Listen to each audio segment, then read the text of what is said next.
Hey parents, it's Mrs. Angelo, and this is a real short video about something that you can do in order to help your child be successful during e-learning.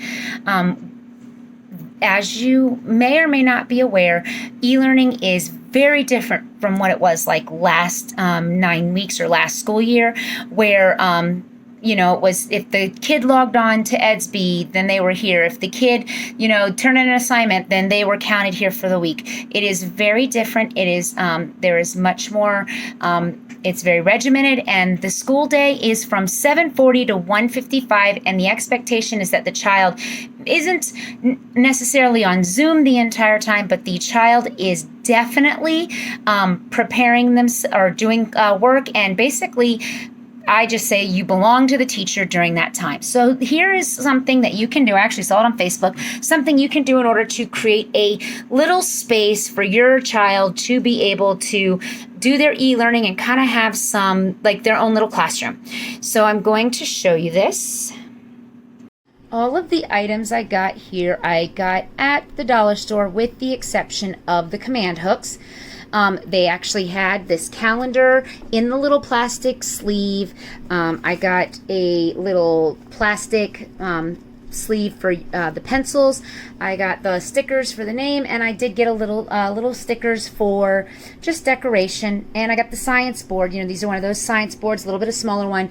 You can get larger ones at Walmart, and they can also have color on them. But you're creating a little classroom space for your child. This way, it kind of takes away all of that background. The background sounds that come out, and keeps the child with less distractions and really focuses. Hey, if you see that up, you know the kid is working on their work. So the calendar is really great. The children will be going to a new platform called Canvas, which does have a calendar, but this is a paper calendar that you can walk by, or anyone can walk by and see, okay, today is the 18th. Oh, you have this due. You can ask your child, did you turn that in? Because responsibility of the parent isn't for e-learning to be teaching the child. We are going to be teaching. We will be Zooming with them quite often. There's lots of responsibility for us. Your job as the parent is just to say, hey, did you turn that in? Because the part that we can't do is that follow-up part to submitting the assignments. It's great your child can work on Zoom with us, your child can read with us, but if your child doesn't turn in, let's say, their writing paper, or your child doesn't turn in their math work, then we can't account for their learning, and that's how we would account for it. Zoom is only one part of it. Again, everything I got here came from the dollar store, with the exception of these command hooks. I use these because they're easy to get. They're a little more expensive. This is a total of $4 worth of materials. The board was $1. This was $1. The calendar in the little folder was $1, and the stickers were $1. They were $1 for both. So actually it's $5 worth of stuff, materials from the dollar store. The command hooks, I have a bunch of them in the classroom. If you get, I'll send out a message to parents. If you respond back to remind, I'll make sure that they give you some command hooks.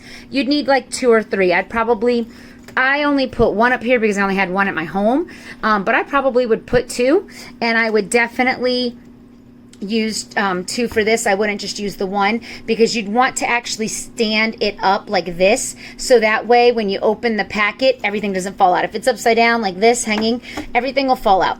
But this is a way to keep all of their school day stuff. One, it gives them that privacy, but it also, you keep the school day stuff, and when you're done, you can just lay it down and close it up and put it away, and that's like you're putting away your little school day classroom. So I think this is a really good idea to give your child some privacy, and to give them a good working space that they can have while they are e-learning.